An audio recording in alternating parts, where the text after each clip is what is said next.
बिस्मिल्लाहिर्रहमानिर्रहीम, अस्सलाम वालेकुम। मैं हूं जावेद इकबाल और आप देख रहे हैं प्रोग्राम सच के साथ। आज पूरी दुनिया में इंसानी हुकूक का दिन मनाया जा रहा है, लेकिन सवाल यहाँ पर यह पैदा होता है कि जब इंसानी हुकूक के तहफ़्फ़ुज़ की बात की जाती है कि जिसके लिए ये दिन मनाया जाता है और इस अज़्म का इजहार किया जाता है कि इंसानी हुकूक का तहफ़्फ़ुज़ किया जाएगा, क्या ये अज़्म मकबूजा कश्मीर के अवाम पर भी उनके लिए भी ये अज़्म ज़ाहिर किया जाता है? ये एक अहम तरीन सवाल है, क्योंकि हमें मालूम है कि 27 अक्टूबर 1947 में जब से भारतीय फ़ौज मकबूजा कश्मीर में आई है, उस वक्त से लेकर आज तक मकबूजा कश्मीर के अंदर कत्ल गारतगिरी और जुल्म सितम का सिलसिला ख़त्म नहीं हो सका। ये सिलसिला चलता आ रहा है, लाखों कश्मीरी इसमें शहीद हो गए। आज भी मकबूजा कश्मीर की जो सियासी क़यादत है वो पाबंद सलासल है। लेकिन अगस्त 2019 के बाद ये सूरत हाल मज़ीद गंभीर हो गई जब भारत ने अपने लिए एक फ़ैसला किया और मकबूजा कश्मीर से आर्टिकल 370 और 35A का ख़ात्मा किया और उसकी जो एक आज़ाद हैसियत थी उसको मुतनाज़ा बनाने की कोशिश की।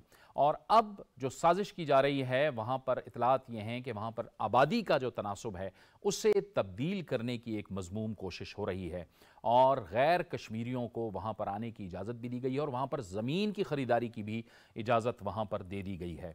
ये जो कत्ल गारत और जुल्म इस्तिबदाद का सिलसिला है, क्या इसको भी रोकने वाला कोई है? आज जब इंसानी हुकूक की हम बात कर रहे हैं तो क्या आलमी बरादरी इस हवाले से भी कुछ करेगी? अक़वाम मुत्तहिदा के पास ये एक अनफिनिश्ड एजेंडा मौजूद है। पाकिस्तान और भारत के दरमियान एक बहुत बड़ा ये तनाज़ा है और इसका फ़ैसला अक़वाम मुत्तहिदा ने यही किया था कि यहाँ पर इस्तिस्वाब राय किया जाएगा, लेकिन भारत मुख्तलिफ हीलो बहानों से इस इस्तिस्वाब राय से भागता रहा है और अब वो एक नई साजिश करने जा रहा है। तो क्या आलमी बरादरी इस हवाले से इसी तरह खामोश रहेगी? आलमी बरादरी की क्या जिम्मेदारी है? और यकीनी तौर पर पाकिस्तान की जो सिफारती और अखलाकी मदद है वो मकबूजा कश्मीर के अवाम के साथ है। आज हम इन तमाम सवालों पर और इनके जवाबात लेने की कोशिश करेंगे। गुफ्तगू के लिए हमें स्टूडियोज़ में ज्वाइन कर रहे हैं उमूर कश्मीर के माहिर जनाब इरशाद महमूद। इरशाद महमूद साहब, आपको खुशामदीद कहते हैं। हमें ज्वाइन कर रहे हैं सीनियर तज्ज़ियाकार जनाब ताहिर नईम मलिक। ताहिर साहब, आपको भी खुशामदीद कहते हैं।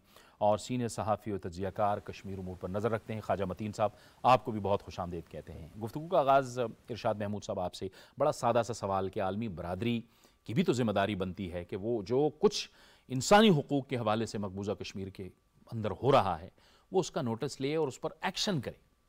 हाँ, बिल्कुल ज़िम्मेदारी बनती है और ख़ास तौर पे आज 10 दिसंबर जो है बहुत इम्पॉर्टेंट दिन है, ह्यूमन राइट्स का डे है और 1948 से लेके दुनिया सारी इसको मनाती आ रही है, लेकिन 1947 से ही कश्मीर के अंदर जो है एक जुल्म का एक बहाव शुरू हो गया था और जो अभी कहीं ख़त्म होने का नाम ही नहीं ले रहा है। तो इस ह्यूमन राइट्स की बेशुमार रिपोर्ट्स आई हैं, आलमी बरादरी को पता भी है। जैसे आपने जिक्र किया, अक़वाम मुत्तहिदा के अंदर ये मसला मौजूद है। अक़वाम मुत्तहिदा की जो ह्यूमन राइट्स काउंसिल है उसकी बेशुमार रिपोर्ट्स आई हैं। अभी UPRA जो इंडिया का आया है उसमें बड़ी तफसील के साथ ये बयान किया गया है कि किस तरीके से कश्मीरियों के ऊपर जुल्म हो रहा है, उनको तशद्दुद का निशाना बनाया जा रहा है, उनके घरों को मिसमार कर दिया जाता है। कोई पॉलिटिकल स्पेस नहीं है, कोई सिरे से इवन आप इस बात का कोई तसव्वुर भी नहीं कर सकता। हम इजराइल की बहुत मिसाल देते हैं और उसका जुल्म जो है उसका कोई मुकाबला नहीं है, किसी से तकाबल नहीं करना चाहिए, लेकिन वहाँ भी मीडिया में ख़बरें आती हैं,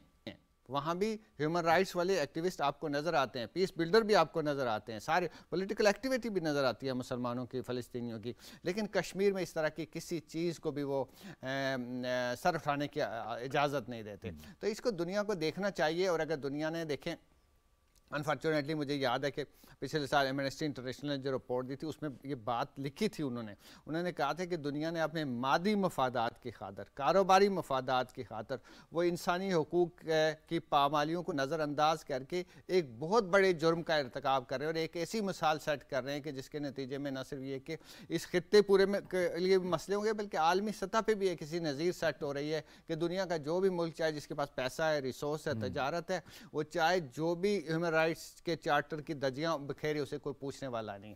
तो ये बड़ा अंधा और बहरा जो आलमी दुनिया बन रही है, इसका बड़ा एक बुरा मुझे लगता है कि नतीजा निकलेगा। ठीक है ताहिर नईम मलिक साहब, ये तो फिर यही हुआ कि जिसके पास वही जो जैसे इरशाद साहब फरमा रहे हैं कि जिसके पास ताकत है, पैसा है, जो जो भारत है, जो इसराइल है, वो फ़लस्तीन पे भी कब्ज़ा कर सकता है, वहाँ भी इंसानी हुकूक की पामाली कर सकता है और मकबूजा कश्मीर के अंदर भी पामाली कर सकता है। तो इनको सवाल तो ये पैदा होता है कि रोकेगा कौन? वो जो इदारे जो यहाँ पे बैठे हुए हैं, जिनकी तरफ पूरी दुनिया देख रही है और जो फौरी एक्शन में भी आ जाते हैं बाज़ जब मफादात की बात आती है, लेकिन यहाँ पे वो खामोश है। देखिए, ये बड़ा आपका पर्टिनेंट सवाल है और मैं समझता हूँ कि इस वक्त जो मार्जिनलाइज कम्युनिटीज़ हैं, ओप्रेस्ड इस्तेसाल ज़्यादा लोग हैं, उसमें कश्मीर और फ़लस्तीन सर फहरिस्त है।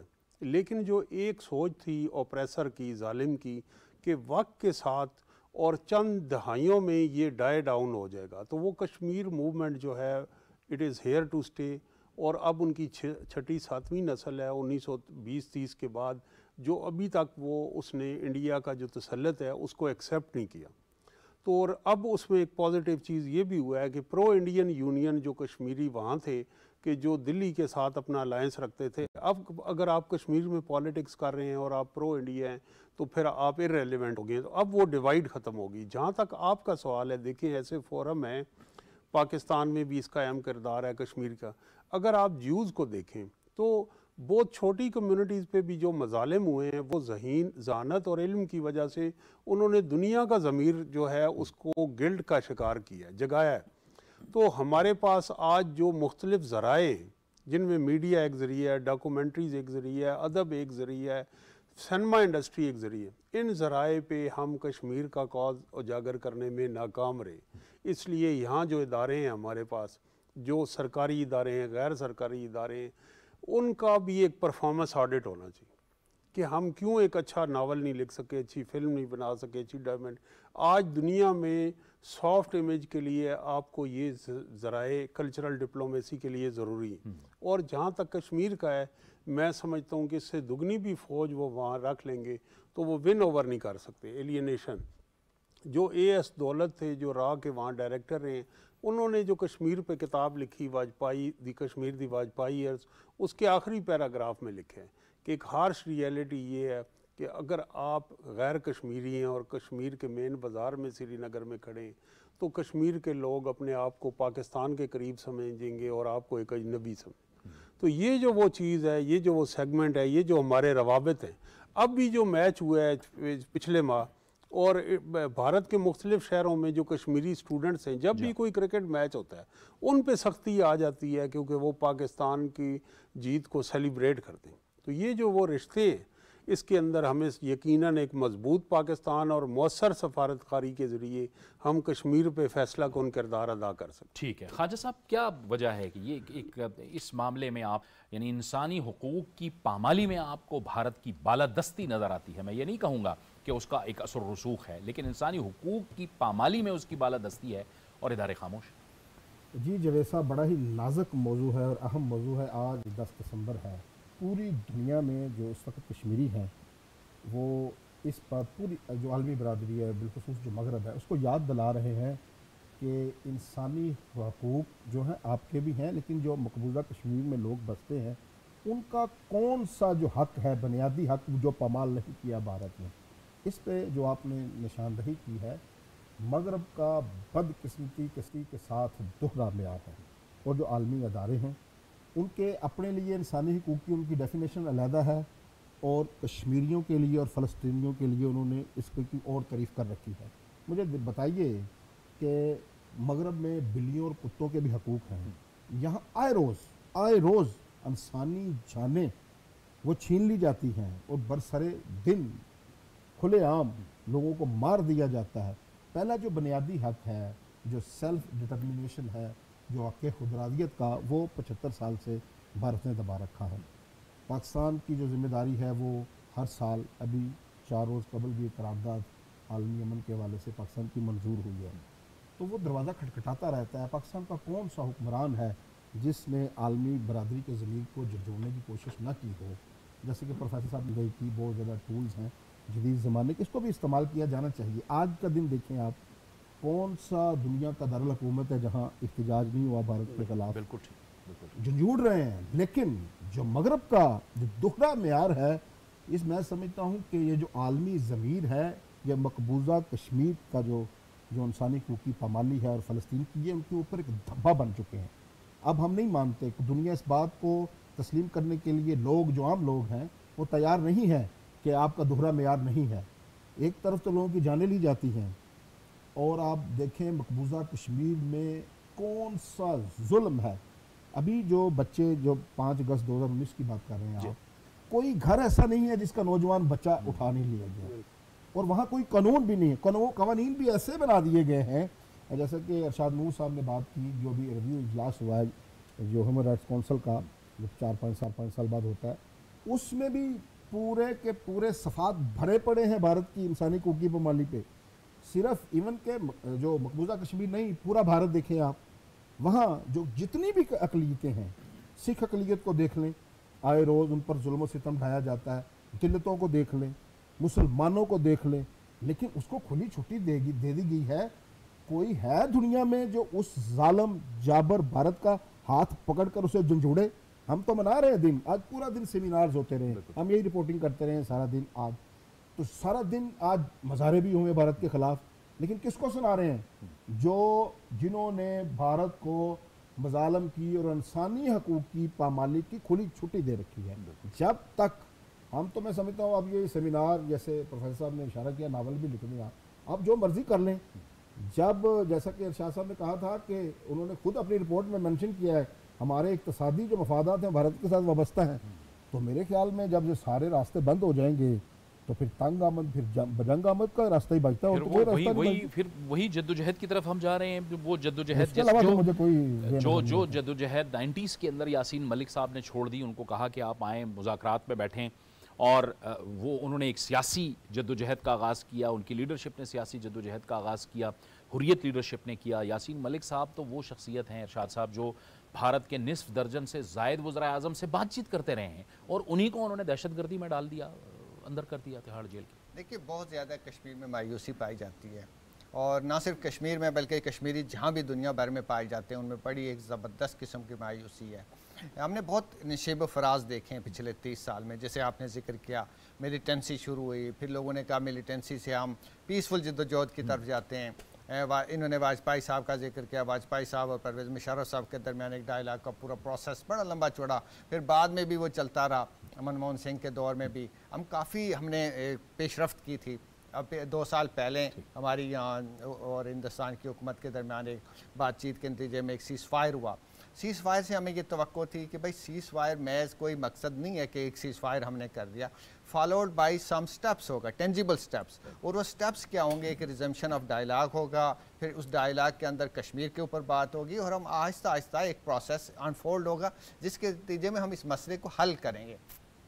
अनफॉर्चुनेटली सीज़ फायर तो हो गया, लेकिन जो मुतवक्को सब्सिक्वेंट जो स्टेप्स थे उनमें से कोई स्टेप भी नहीं उठाया गया।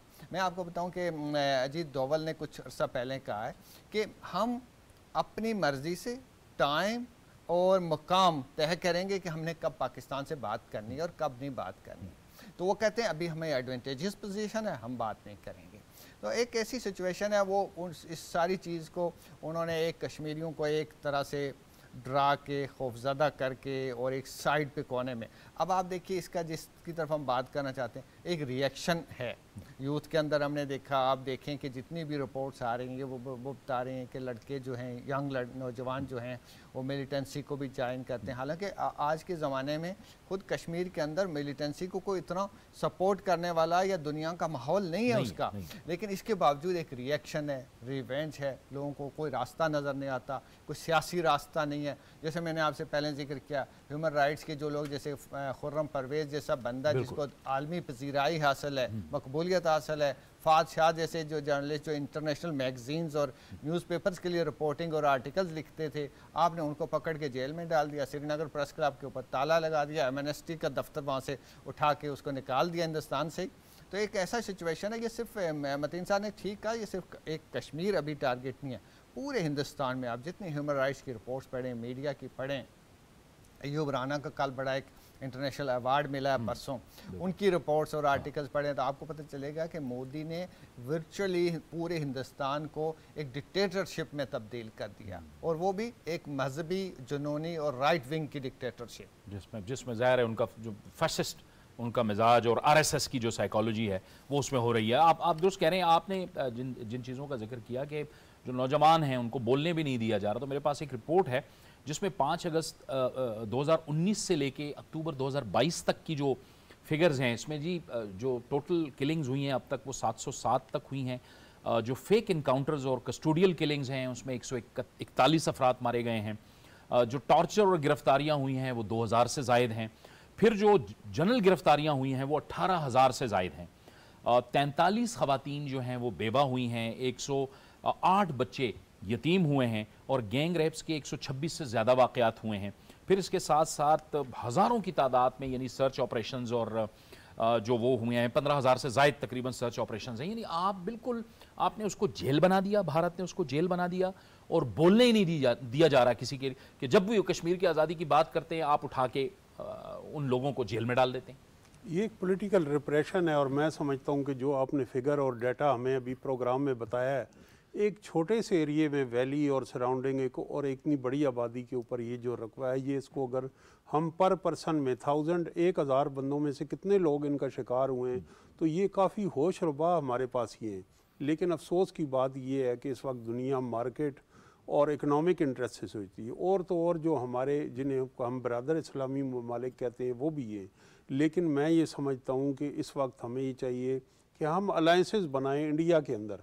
इंडिया के अंदर अगर इंडिया के पंजाब में फार्मर्स मूवमेंट चल सकती है, अगर शाहीन बाग मूवमेंट चल सकती है जो जवाहरलाल नेहरू यूनिवर्सिटी के स्टूडेंट लीडर ने चलाई और उन पर गद्दारी के मुकदमे हुए, अगर वहाँ के जो गैर इंतहा पसंद हिंदू हैं जो करोड़ों की तादाद में, और अरुंधति राय से लेके बॉलीवुड की शख्सियात इनके साथ, तो कश्मीरियों को भी इनके साथ अलायंस बिल्ड करना पड़ेगा। जो इम्पैक्ट हमें नज़र आया कि राहुल गांधी को वहाँ से त्यारे से ऑफलोड कर दिया, और जिसकी तरफ इरशाद महमूद साहब ने इशारा किया, राना अयूब, अभी एक और जर्नलिस्ट हैं जिन्हें पुलित्ज़र प्राइज़ मिला, जो मटो उस अवार्ड में उन्हें जाने ना दिया गया और ऑफलोड सना मटो को ऑफलोड कर दिया गया, बोर्डिंग पास भी इशू हुआ था।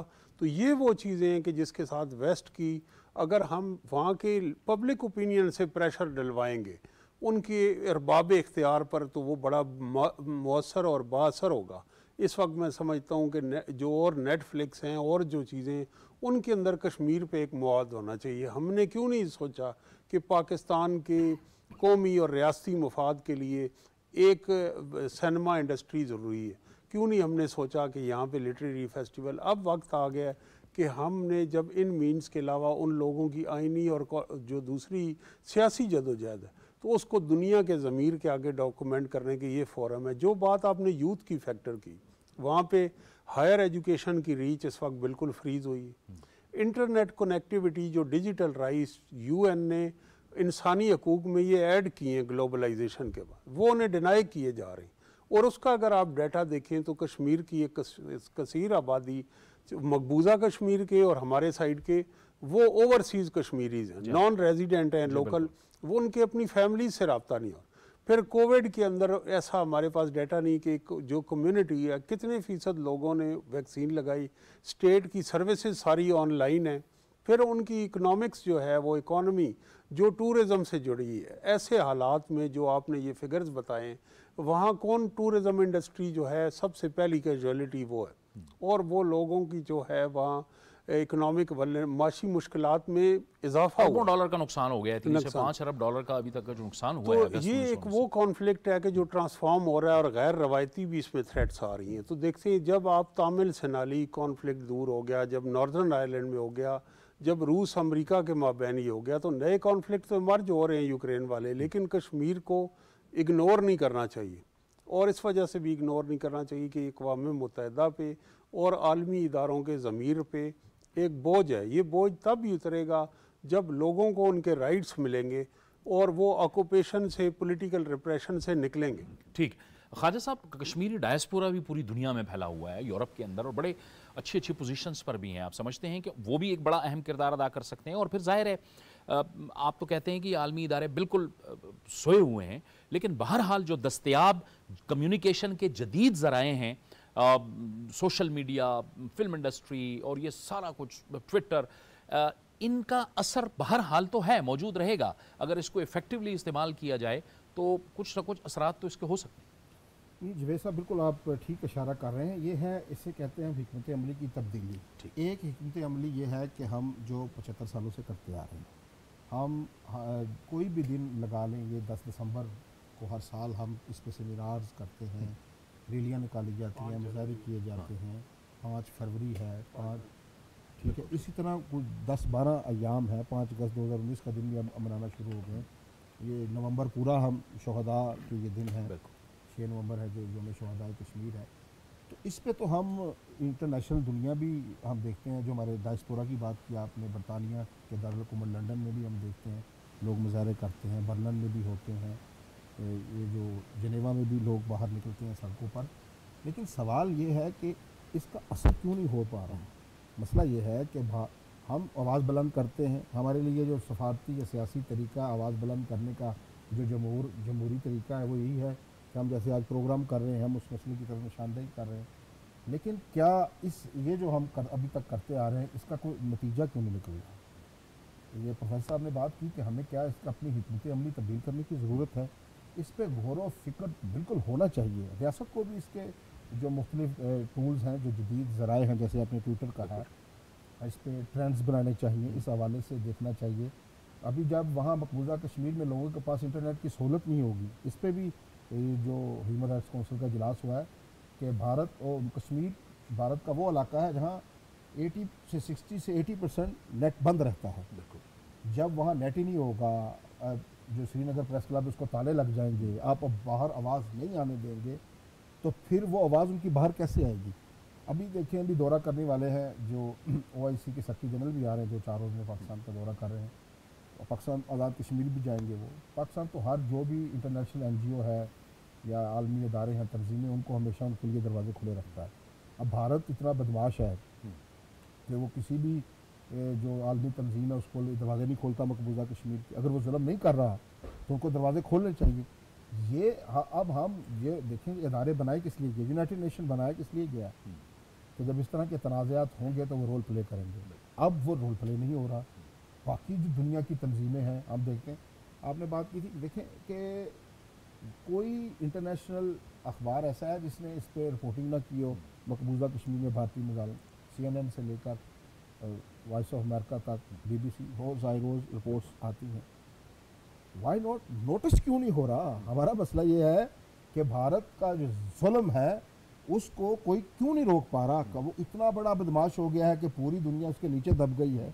अभी देखें, अगर पाकिस्तान में यहाँ ह्यूमन राइट्स की खिलाफ वर्जी होती है तो यहाँ शोर मच जाता है पूरी दुनिया में। अब भारत में ना सिर्फ मकबूजा कश्मीर की तो हम बात करते हैं, वहाँ हमारे मुसलमान भाई बसते हैं, भारतीय पंजाब देख लें, बाकी जो देख लें, जितनी भी अकलीतें हैं, बल्कि कम ज़ात के जो हिंदू हैं वहाँ, उनको उनके कत्ल पे भी कोई सज़ा नहीं है। सैकड़ों लोगों को मार, एक पिछले एक वीडियो आई थी, जो क्रिश्चियन खतून है उसको बाज़ारों में नंगा कराया जा रहा है। कोई जो जुल्म है वहाँ जो भारत में नहीं हो रहा, लेकिन हम उधर देखते हैं। हमने किसी से क्या ना, हम मुतालबा करते हैं ना, हमने अगर हमारे इख्तियार में हो तो हम खुद जाके उनका हाथ पकड़ लें, लेकिन हम मुतालबा करते हैं। जो मुतालबा जिनसे किया जा रहा है वो इंडिया से मिले हुए हैं, उनके तजारती मफादात हैं, तो फिर जाएँ तो जाएँ किधर, जाएँ तो जाएँ कहाँ। जी जी, ताहिर साहब कुछ कहना चाह रहे थे। मैं ये कहना चाहता हूँ कि ये कह रहे हैं कि हम इतना कुछ जो बाहर कर रहे हैं, हुकूमत अमली की बड़ी इन्होंने मौसर बातें की, लेकिन मैं समझ रहा हूँ कि मैं बाहर शरीक भी हुआ हूँ, इरशाद साहब भी शरीक हुए हैं। ये वहाँ की पाकिस्तानी कम्युनिटी को इकट्ठा किया जाता है और हमारा फ़ॉरेन ऑफिस और एम्बेसी जो हैं उनके साथ फ़ोटो सेशन कर, आप जिस मुल्क में हैं वहाँ पाकिस्तानियों को तो इसी तरह है कि मुसलमान को दोबारा मुसलमान किया जाए। वहाँ 500,000 बंदे जो उस माशरे के बासर लोग हैं, जो साहिब राय हैं, पार्लियामेंटेरियन हैं, साफ़ी हैं, दानिशवर हैं, जो वहाँ की यूनिवर्सिटियों में, उसके अंदर आपने क्या कश्मीर कॉज के लिए उजागर किया? क्या आपने वहाँ अपनी लोकल कॉन्स्टिट्यूंसी में किसी मेंबर पार्लियामेंट को फ्रेंड्स ऑफ कश्मीर बनाया? क्या आपने अमेरिका के इंतखाबात के अंदर कश्मीर का इशू उठाया? क्योंकि पाकिस्तान की लॉबी मौसर लॉबी नहीं। क्यों इंडियन लॉबी के मुकाबले में हम गैर मौसर हैं?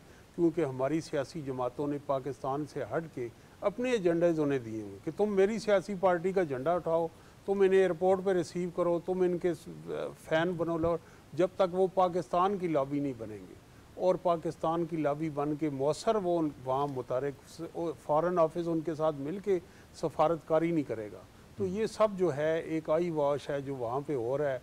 आप देखें कि यूरोपियन पार्लियामेंट है ब्रसल्स में, लंदन में पार्लियामेंट है, और जगह यूरोप के बहुत सारे ममालिक में पाकिस्तानी कम्युनिटी ज़्यादा है, इंडियन कम्युनिटी कम है। लेकिन कम इंडियन कम्युनिटी बाअसर जो है एक लॉबी में हो गई। जब Indian prime minister Narendra Modi England गए तो सबसे बड़ा जो उनका है वेम्बले हॉल, उसके अंदर उनका जलसा हुआ और तमाम वहाँ इंडिया की कोई सियासी जमात बाहर नहीं। बिल्कुल ठीक। तो इससे हम जिस तरह एज ए लॉबी जब तक काम नहीं करेंगे, अभी डिवाइडेड हैं सियासी पार्टियों में, ज़ात में, बरादरी में, फिरके में। अहम बात आपने की है इरशाद साहब। ये पाकिस्तान के अंदर ये तो एक बड़ी अच्छी बात है कि पाकिस्तान के अंदर चाहे जिसकी भी हुकूमत है, चाहे वो तहरीक इंसाफ है, मुस्लिम लीग नून है, पाकिस्तान पीपल्स पार्टी है, मकबूजा कश्मीर के हवाले से तमाम जो सियासी क़यादत होती है वो एक सफ़े पे होती है और वो उनकी एक ही आवाज़ होती है। लेकिन बदकिस्मती से ये जो यहाँ की जो सियासी डिवीज़न है वो बाहर उस तरह से ट्रांसलेट नहीं होती। वहाँ पे हमारा एक बहुत बड़ा डायस्पोरा है, कश्मीर डायस्पोरा भी है, बहुत से लोग हैं।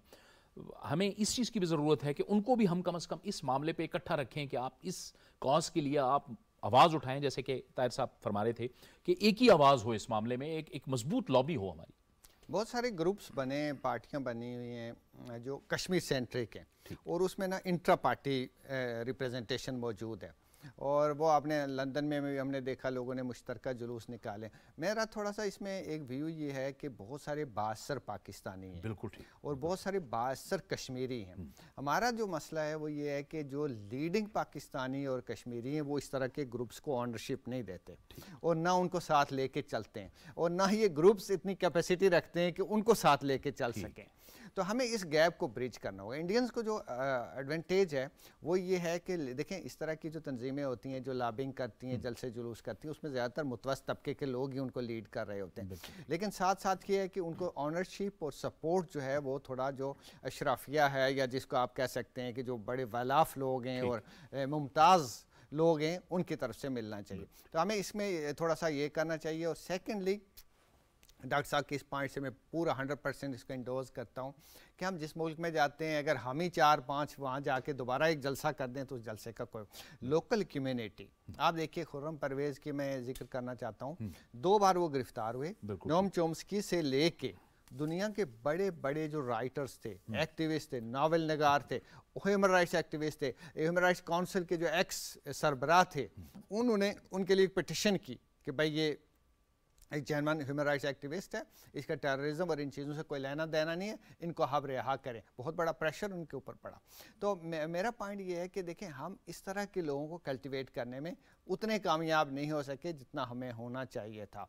कश्मीर में ह्यूमन राइट्स की पामालियाँ, औरतों के साथ ज़्यादतियाँ, इंटरनेट का बंद होना, यानी हमारे पास वो इंग्रेडिएंट्स सारे मौजूद हैं जिसकी बुनियाद पे दुनिया हमें सपोर्ट कर सकती है। लेकिन अब मैं एक आखिरी बात ये मैं कहना चाहता हूँ कि पाकिस्तान में कोई एग्रेसिव पॉलिसी अख्तियार करनी चाहिए कश्मीर के ऊपर। ख़ास तौर पे हमारे फॉरेन मिनिस्टर यंग एक फॉरेन मिनिस्टर हैं, हमारी जो ये हैं हिना रब्बानी और मौसर लोग हैं। मैं आपको बताऊं कि डिप्लोमेसी में हमने इनको पहले भी देखा है, पहले भी ये बड़े मौसर थी, अब भी मौसर हैं। इनको बहुत ज़्यादा इसके ऊपर टाइम और एनर्जी स्पेंड करनी चाहिए, क्योंकि इसके बगैर मैं नहीं समझता। देखिए, पाकिस्तान जब तक पूरी कुव्वत से कश्मीर के पीछे खड़ा होता है, हमेशा खड़ा होता रहा, लेकिन अब आपके पास एक ऐसा मौका है कि इसको आप ज़रूर यूटिलाइज़ करें। यूनाइटेड नेशन के सेक्रेटरी जनरल को इन्वॉल्व करें। तो देखिए, कम्युनिकेशन का भी इशू होता है। बहुत सारे लोग, मौलाना फजलुर रहमान साहब थे पहले, और लोग थे, उनका अपनी स्ट्रेंथ भी है लेकिन बहुत सारी वीकनेसेस भी हैं। तो इस मौके का फ़ायदा उठाना चाहिए। कश्मीर में हमारे बड़े अच्छे लोग हैं, कश्मीर मकबूजा कश्मीर के बड़े अच्छे लोग बाहर हैं, उनको साथ लेके हम अगर थोड़ी सी इस लॉबी को इंटेंसिफाई करेंगे तो इसका कुछ रिजल्ट आए। जी ताहिर साहब, इसको किया जा सकता है, क्योंकि हमने देखा है कि सैलाब के दिनों में UN सेक्रेटरी जनरल खुद यहाँ पर आए और वही कम्युनिकेशन की बात की कि इस वक्त आपके पास एक अच्छी क़यादत मौजूद है, फॉरेन मिनिस्ट्री के अंदर अच्छे लोग मौजूद हैं, तो कम्युनिकेशन बहुत बेहतर अंदाज में हो सकती है और उसका फ़ायदा उठाना चाहिए। इरशाद साहब ने दुरुस्त निशानदेही की, और मैं इसमें कम वक्त में जो हमें कामयाबी मिली, एक तो क्लाइमेट चेंज के हवाले से इसको ग्लोबल इशू बनाना, एक कंसोर्शियम बनाना, और दूसरा ग्रे लिस्ट से पाकिस्तान निकला है। और इस सारी अपॉर्चुनिटी को पाकिस्तान के वज़ीर ख़ारजा बिलावल भुट्टो ज़रदारी ने मसले कश्मीर के साथ भी ये लिंक किया। आपने देखा होगा कि जिसको इंडिया ने बड़ा माइंड किया, जो जॉइंट मीडिया टॉक हुई जर्मनी के विज़िट में, जर्मन फॉरेन मिनिस्टर ने कश्मीर को के ऊपर जो पोजीशन ली, उसके वो एक बिल्कुल वो पोजीशन थी कि यहाँ जो कश्मीर के हमारे दोस्त वहाँ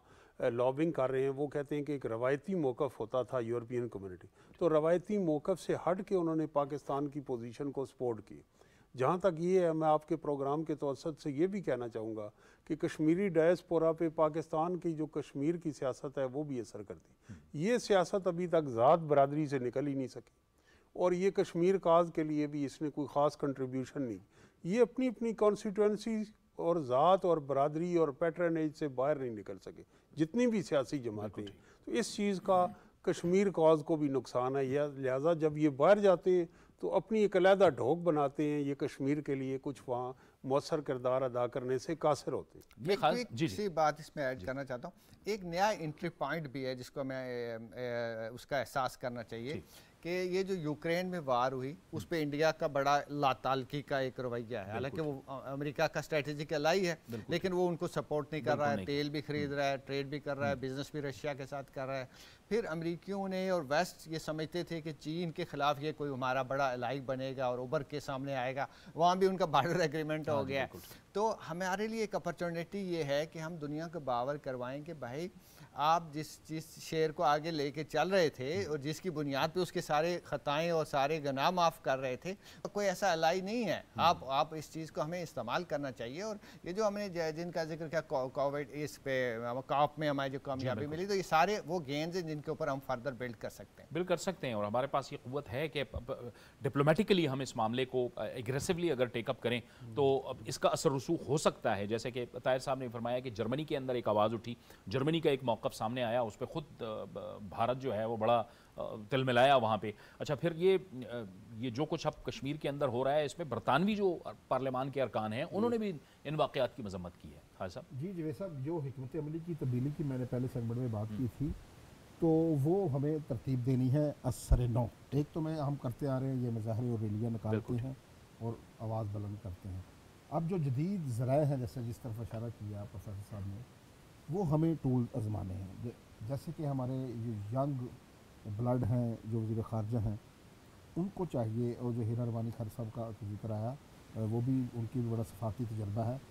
तो इस पे कश्मीर के हवाले से एक तो मैं कहता हूँ कि जो डायस्पोरा के हवाले से कहा गया कि हम वहाँ तकसीम होते हैं, इंडियन जो डायस्पोरा है वो एक पेज पर यकजान होता है, हमारे लोग अपनी अपनी पार्टियों की वो कछारों में छुपे रहते हैं। उनको सिर्फ पाकिस्तानी बनकर कश्मीरियों के लिए आवाज़ बुलंद करना होगी, और एक जारखाना कश्मीर पॉलिसी की अशद ज़रूरत है इस वक्त। वो इसी तरह तरतीब पा सकती है कि आप 5 अगस्त 2019 के बाद, ये बड़ी बदकिस्मती की बात बता रहा हूँ आपको, कोई भी नेशनल सतह पे कोई किसी जगह पे कोई APC नहीं हुई, किसी को इत्माद में नहीं लिया गया। तो मैं समझता हूँ कि आज जबकि बिलावल भुट्टो अगर ये वो स्टेप उठाएँ तो बड़ा तहसीन होगी उनकी, कि पूरी जो आज़ाद कश्मीर की जितनी पॉलिटिकल पार्टीज़ हैं और मकबूजा कश्मीर के भी नुमाइंदे यहाँ मौजूद हैं, और जो पाकिस्तान की जितनी भी पार्टीज़ हैं, इनको चाहिए कि इस पर सर जोड़कर बैठें, और जो पॉलिसी हमने पीछे क्या खोया है, आगे क्या पाने के लिए हमें क्या नई स्ट्रेटजी के साथ, कि हम अगर हमने सफारती तरीके से ही लड़ाई लड़नी है या सियासी तरीके से ही लड़नी है, तो उसके लिए हमें असर नौ हिकमत अमली तरतीब देना होगी। और भारत जो है, जो उसने जुल्म का बाज़ार, देखें एक सरेआम जुल्म हो रहा है और हम मज़लूम हैं, हम मज़लूमों के वकील हैं। ज़ालिम ख़ुद को बेगुनाह साबित कर रहा है और हम जो हैं उसके वकील हैं, और जो मज़लूम हैं जिनके घरों में लाशें पड़े हैं, वो अपने आप को मज़लूम साबित करने में नाकाम हो रहे हैं।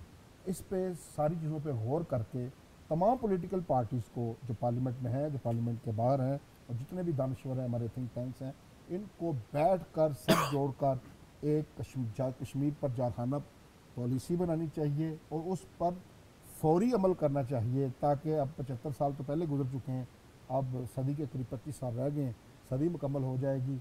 तो हमारी जो आने वाली नस्लें हैं, जो मकबूजा कश्मीर के हमारे बच्चे हैं, जो बच्चियाँ हैं, उन पर ये जुल्म की जो चादर तनी हुई है, इसको हम उतार फेंकें। ये हम पर कर्ज़ है, पाकिस्तानियों पर भी कर्ज़ है, और एरिके के जो लोग हैं तहरीक आज़ादी का बेस कैंप कहते हैं, उनके हुक्मरानों पर भी कर्ज है, ये हमें कर्ज हर सूरत उतारना होगा। अच्छा, आपने अगस्त 2019 की बात की, तो अगस्त 2019 के बाद से जो भारत की जानिब से जो मुख्तलिफ इक़दाम उठाए गए, उसके हवाले से भी बड़ी एक चशमकुशा रिपोर्ट है। शाह साहब, मैं चाहूँगा कि आप उस पर कमेंट ज़रूर कीजिएगा, आप तमाम हज़रात। एक तो इतलात ये हैं कि मोदी ने जो बैरूनी इलाकों से जो हिंदू लाए गए हैं कश्मीर के अंदर, तकरीबन 2 मिलियन तक डोमिसाइल इतलात के मुताबिक दे दिए गए हैं। इसके साथ साथ गोरखा कम्युनिटी के तकरीबन वो कह रहे हैं कि 6600 से ज़ायद जो हैं रिटायर फ़ौजियों को भी ये डोमिसाइल दिया गया है, और 10,000 से ज़ायद मज़दूर जो हैं उनको बिहार से कश्मीर मुंतकिल कर दिया गया है, और उसके साथ साथ और भी इक़दाम हो रहे हैं। अगस्त 2019 के बाद जिस तरफ इशारा किया ख्वाजा साहब ने कि भारत ने भी एक नई साजिश अपनाई है, उन्होंने नई साजिश अपनाई है। हमें तो नई हिकमत अमली की तरफ जाना होगा। उन्होंने एक नई साजिश अपनाई है कि वहाँ पर आबादी के तनासुब को तब्दील करने की साजिश हो रही है। तो क्या इसका यही मकसद है कि जो एक अक़वाम मुत्तहिदा की जानिब से उन पर एक जो इस्तिस्वाब राय की जो शर्त है वो पड़ी हुई है, आगे चल के आप नताइज को तब्दील कर सकें, उसके असरात को तब्दील कर सकें, ये वही साजिश है? देखिए, एक तो जैसे आपने जिक्र किया कि अगले फ्यूचर के हवाले से वो सोचते हैं। दूसरा, अगर आप देखेंगे, थोड़ा आपको डीप डाउन जाना पड़ेगा कि ये आरएसएस के जहन में एक बात है कि कश्मीर जो है वो part of India, ancient India है। ठीक, ये इसकी तहजीब का एक हिस्सा है, हिंदू तहजीब का एक हिस्सा है। फिर उसको ये अशोक से और बहुत पीछे जाके जोड़ते हैं। तो वो मुस्लिम तहजीब को उस तरह से रिकग्नाइज़ नहीं करते, कश्मीर की मुस्लिम आइडेंटिटी को उस तरह रिकग्नाइज। तो वो जो आपने घर वापसी जो स्कीम थी, ये एक्चुअली उसी का एक परतो है। अभी जो कश्मीर में हो रहा है वो ये है कि भाई हम किसी तरह मुसलमानों की आबादी जो है उसका एक तो कंपोजिशन वो ख़त्म करना चाहते हैं। दूसरा ये कि उसके लिए बहुत सारे उन्होंने टूल्स इस्तेमाल किए, कुछ का आपने जिक्र कर दिया, कुछ का मैं कर देता हूँ कि लैंड थेफ्ट भी एक है कि जैसे इसराइल ने फ़लस्तीन में क्या लोगों की ज़मीनें खरीद लेना, और वही मॉडल यहाँ पे कर रहे हैं फैक्ट्रीज के लिए मुख्तलिफ, और मुआवनत भी वही कर रहे हैं। ठीक है, मुआवनत भी कर रहे हैं। ठीक, तो इसके साथ साथ ये है कि कश्मीर में बाहर के बंदे भी ला के बसा रहे हैं। फिर इसकी जो अभी कोशिश वो ये कर रहे हैं कि यूनाइटेड नेशन सिक्योरिटी काउंसिल में ये जो एजेंडे पे रहता है वहाँ से भी इसको किसी तरह ख़त्म करें। कश्मीर के अंदर जो यूएन के ऑब्जर्वर्स मौजूद हैं उनको लाइन ऑफ कंट्रोल पे हमारी साइड पे मौजूद हैं, वो बड़ी उनकी एफर्ट कर रहे हैं कि उसका ख़त्म। तो इंडियंस बहुत मेहनत से और बड़ी एक हिकमत के साथ, यानी एक सोच के साथ आगे चल रहे हैं। इसलिए मैं ये कह रहा था कि देखिए, हमें उनकी स्ट्रेटेजी को जहाँ समझना होगा, उसके साथ उसको काउंटर करने के लिए एक मैचिंग स्ट्रेटेजी की भी ज़रूरत है। आप ये नहीं कह सकते कि वो तो ये किए जा रहे हैं। अब 2.5 साल से 3 साल से आप देखें, अगर आप उनके गेन को जमा करके देखें या उनका एनालाइज करना, तो आप समझेंगे कि वो बहुत आगे बढ़ चुके हैं। अब देखें, कश्मीर में कोई मीडिया में, हम मीडिया की बात करते हैं ज़्यादा इसलिए करते हैं कि ज़्यादा हमारा इसी से ताल्लुक है। कोई अखबार आप उठा के देखें, मैं कश्मीर के अखबार 1991 से रेगुलर पढ़ता हूँ, कभी ऐसा नहीं हुआ था कि कश्मीर के अखबारों में कश्मीर के हालात से डिपेक्ट ही ना करते हों, अक्कासी ही ना होती हो। अभी कश्मीर के अखबारों में कुछ छपता ही नहीं है, कुछ आपको पता ही नहीं चलता कि ये कश्मीर के अखबार हैं या महाराष्ट्र के अखबार हैं। ऐसी सिचुएशन उन्होंने क्रिएट कर दी, कोई बोल नहीं सकता। सोशल मीडिया की हम बार बार बात करते हैं, जितने नौजवानों ने पोस्टिंग की हैं सोशल मीडिया पे पोस्ट करते हैं, फेसबुक पे, 1 घंटे के अंदर आईबी का इंस्पेक्टर उनके घर में पहुंच जाता है कि आप क्या कर रहे हैं। अकाउंट भी ब्लॉक करवा देते हैं, आईबी इंस्पेक्टर भी पहुंचता है। यहाँ से आज़ाद कश्मीर से अगर कोई बंदा किसी की फैमिली फ्रेंड्स और बाहर से, जैसे डॉक्टर साहब बात कर रहे थे डायस्पोरा, वो अपने लोगों से रब्ता करते हैं तो उनकी फैमिलीज़ को भी तंग किया जाता है। तो यानी ये ऐसा दुनिया को इस बात का एहसास ही नहीं हो रहा है कि कश्मीरी किस तरह की जेल में ज़िंदगी गुजार रहे हैं। ये ऐसी बदतरीन, गोटानामा बे से भी बदतरीन जेल बन गई है। तो हमें ना ख़ुद भी इस पर बात करनी चाहिए। पाकिस्तान में भी हमें ज़ाहिर है पॉलिटिकल क्राइसिस बहुत होते रहते हैं और बार बार आते हैं और जाते हैं, लेकिन हमें कश्मीर के ऊपर जो आवाज़ है इसको मदम नहीं पड़ने देना चाहिए। ठीक है, पता नहीं मलिक साहब, जो मकबूजा कश्मीर के अंदर जो आखिरी मरदमशुमारी हुई थी वो 2011 में हुई थी। उसके मुताबिक अगर हम देखें तो उसमें उस मरदमशुमारी के मुताबिक, यानी भारत की जो मरदमशुमारी है मकबूजा कश्मीर, 68% मुसलमान हैं, 28% हिंदू हैं, 4% सिख और बुद्ध मत से ताल्लुक़ रखने वाले लोग हैं। ये जो आर्टिकल 370 और 35A को रिमूव किया गया और इसकी खुसूसी हैसियत ख़त्म की गई, ये वही इशारा कि जो तनासुब है, आबादी का तनासुब है, उसको तब्दील करने की कोशिश है। और अगर फ़र्ज़ किया रेफरेंडम होता है तो उसमें ये तमाम के तमाम डेमोग्राफी को तब्दील करके उनके नताइज पे भी असरात होंगे। ये एक साजिश तो है ना कि ये बिल्कुल एक, जैसे इरशाद साहब भी फरमा रहे थे कि एक सीक्वेंस के साथ वो आगे बढ़ रहे हैं। ये कि उन्होंने अपनी तरफ से इस कॉन्फ्लिक्ट को टर्मिनेट कर दिया, और जैसा कि ख्वाजा साहब ने कहा है कि ये उनकी जानिब से हिकमत अमली की तब्दीली है, हमारी जानिब से। अच्छा, माज़रत कैसा, एक और चीज़ भी बड़ी अहम याद आ गई। 2021 में उन्होंने फैसला किया था कि मकबूजा कश्मीर में मरदमशुमारी होगी, जिसको अब मुलतवी करके 2026 तक वो ले गए हैं, यानी ये भी इसमें ऐड कर लें। ऐड कर दिया। और हमने जो चीज़ को सीरियस नहीं लिया, वो उस वक्त माजी में आपने देखा होगा कि बीजेपी ने इसे इंतखाबी मंशूर का भी हिस्सा बनाया। और जो आपका सवाल है वो तारीखी हवालों से भी बड़ा अहम है कि जब कश्मीर को इन्होंने ऑक्युपाई कर लिया तो उस वक्त शेख अब्दुल्ला एक कश्मीरियों के लीडर थे, और नेहरू का भी एक जो था एक स्टेचर था। तो इन्होंने उन्हें सेटिस्फाई करने के लिए एक तो उन्होंने कहा कि भारत का आइन इसका सेकुलर करैक्टर होगा, और दूसरा ये कि कश्मीर का स्पेशल स्टेटस होगा। तो आपको उन्होंने ये तासर दिया, ऑक्युपेशन नहीं बल्कि शॉर्ट ऑफ सॉवरेनिटी, एक ऑटोनमी है, ख़ुद मुख्तारी है। तो कश्मीरियों को सेटिस्फाई करने की कोशिश थी कि यहाँ गैर कश्मीरी प्रॉपर्टी नहीं ले सकते, डोमिसाइल नहीं बना सकते। वो जो कमिटमेंट, वो जो रियासत की कमिटमेंट थी, इंडियन रियासत गवर्नमेंट स्टेट की, उससे वो बैक ऑफ कर गए। तो उसमें अभी जो आपने गुफ्तगू कर रहे थे और सवाल, अभी पिछले हफ्ते एक मिडल ईस्ट आए, जो एक मिडल ईस्ट का बहुत बड़ी न्यूज़ वेबसाइट है, उस पर एक आर्टिकल छाया हुआ है और उसमें पैरेलल्स ड्रा किए गए हैं कि इंडिया ये जो कश्मीर की हिकमत अमली पैराडाइम, इसराइल का पैराडाइम पैलेस्टाइन वाला कश्मीर में ला रहा है। और उसमें आथर ने कॉन्सेप्ट दिया है कि कॉलोनाइज़र सेटलर, यानी जो डेमोग्राफी को चेंज करने के लिए नो आबादियाती आबादकारी की गई फ़लस्तीन में, वैसे ही आबादकारी की जाएगी गैर कश्मीरियों की।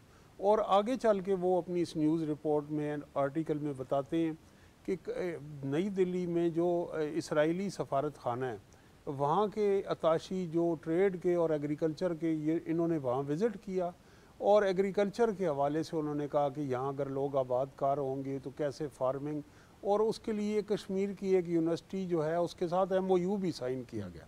तो वो बाकायदा प्लानिंग से कर रहे हैं। और मैं समझता हूँ कि हमें एक अरसर नो कश्मीर पे एक मौसर हिकमत अमली तरतीब देने की ज़रूरत है, जो नई हकीकतों का अदराक करते हुए नई चैलेंजेस को एड्रेस करे।